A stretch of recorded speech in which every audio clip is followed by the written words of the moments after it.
Hello दोस्तों, आप सभी को मेरा नमस्कार और उम्मीद करता हूं कि आप सभी स्वस्थ होंगे। दोस्तों, क्या आप जानते हैं कि भारतीय ने ऐसे कई आविष्कार और खोज की है जो आज की आधुनिक दुनिया के लिए चमत्कारिक साबित हुई है।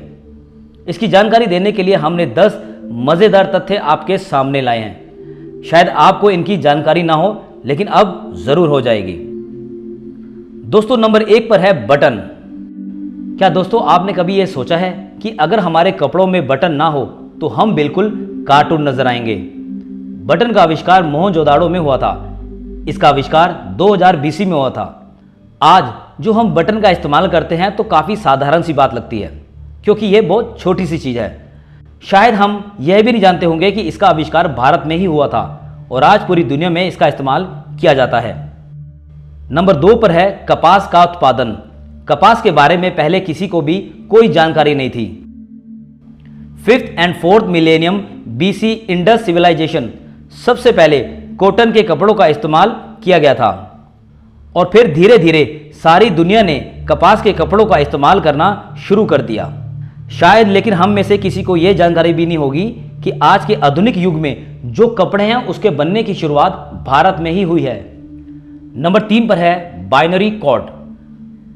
बाइनरी नंबर का सबसे पहले प्रयोग 200 बीसी में ऋषि पिंगल ने किया। पिंगल एक लेखक का नाम है और चंदा शासक शास्त्र नाम की एक पुस्तक लिखी है। ऋषि पिंगल उस समय के संस्कृत लेखकों की सूची में नंबर 1 पर आते हैं।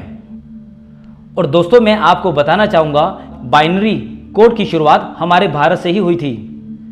नंबर 4 पर है इंक, स्याही। 4वीं शताब्दी से ही हमारे भारत में स्याही का प्रयोग किया जाता रहा है। स्याही में एक बहुत नुकीली पेन की तरह लकड़ी डुबाकर लिखा जाता रहा है। इंक का इस्तेमाल शुरुआत से ही दक्षिण भारत में बहुत प्रचलित रहा है। लिखने के उद्देश्य को पूरा करने के लिए स्याही का आविष्कार किया गया है। सबसे पहले भारत ने ही इंक का आविष्कार करने के लिए कार्बन पिगमेंट का उपयोग किया गया, जिसे मुसीक कहा जाता था। प्राचीन समय में मोर के पंख को स्याही में डुबाकर लिखा जाता था। इसके बाद धीरे धीरे पेन का आविष्कार हुआ। पेन का आविष्कार लेवेस्की वाटरमैन ने किया था। नंबर 5 पर है स्टील। धातु और स्टील की खोज भी भारत ने ही की थी। लगभग 2000 वर्ष पहले पश्चिम में इस बात को समझा गया। ऐसा कहा जाता है कि दुनिया में सबसे पहले कश्मीर में ही धातु कर्म का कार्य शुरू हुआ। स्टील एक ऐसी धातु है जिसमें जंग नहीं लगता और सालों साल खराब भी नहीं होता, और इसलिए आजकल स्टील का प्रयोग सर्वाधिक मात्रा में करने लगे हैं। नंबर 6 पर है फाइबर ऑप्टिकल्स, जिसे प्रकाश तंतु भी कहते हैं। फाइबर ऑप्टिकल्स का आविष्कार नरेंद्र सिंह जी ने किया था। इनको फादर ऑफ ऑप्टिकल्स के नाम से भी जाना जाता है। इनका नाम फॉर्चून मैगजीन में छपा था और इनको अनसंग हीरोज के नाम से भी जाना जाता है। इनके काम के लिए इस मैगजीन ने इनकी काफ़ी तारीफ की। कहने का मतलब ये है कि प्रकाश तंतु का आविष्कार भी भारत ने ही किया था। ये प्रकाश तंतु कांच या प्लास्टिक धातु का बना हुआ होता है और इसका संचारण लंबाई में प्रकाश की दिशा में होना संभव है। नंबर 7 पर है प्लास्टिक सर्जरी। आपको जानकर बड़ी हैरानी होगी कि प्लास्टिक सर्जरी का आविष्कार भी भारत में किया गया है। 2000 बीसी में इसकी शुरुआत हुई। इसका तात्पर्य है कि भारत शुरू से ही आविष्कारों का देश रहा है।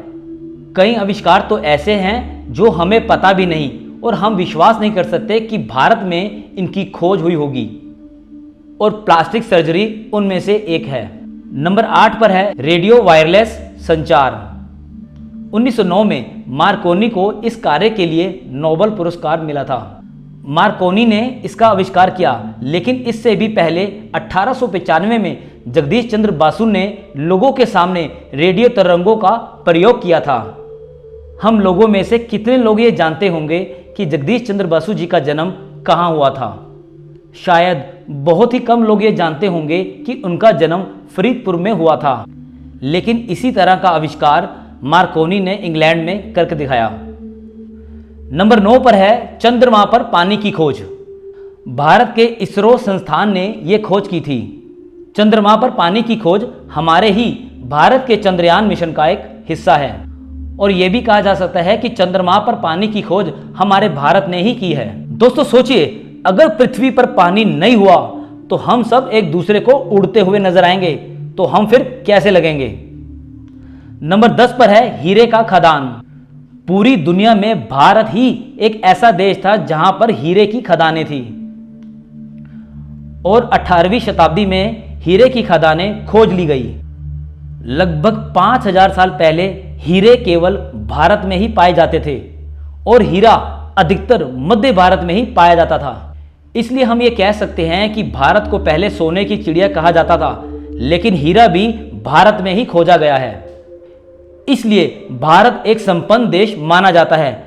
तो दोस्तों आपने देखा कितनी सारी खोजें हमारे भारत देश में हुई हैं, जिनके बारे में हमें आज तक पता भी नहीं था। लेकिन अब हम ये कह सकते हैं कि हमारा भारत कई खोजों और आविष्कारों का देश है। आशा करते हैं कि आपको हमारी वीडियो पसंद आई होगी। तो प्लीज़ लाइक करें, अपने कमेंट्स में व्यूज़ ज़रूर बताएं और सब्सक्राइब करें। और हाँ, प्लीज़ बेल आइकन को प्रेस करना ना भूलें। धन्यवाद।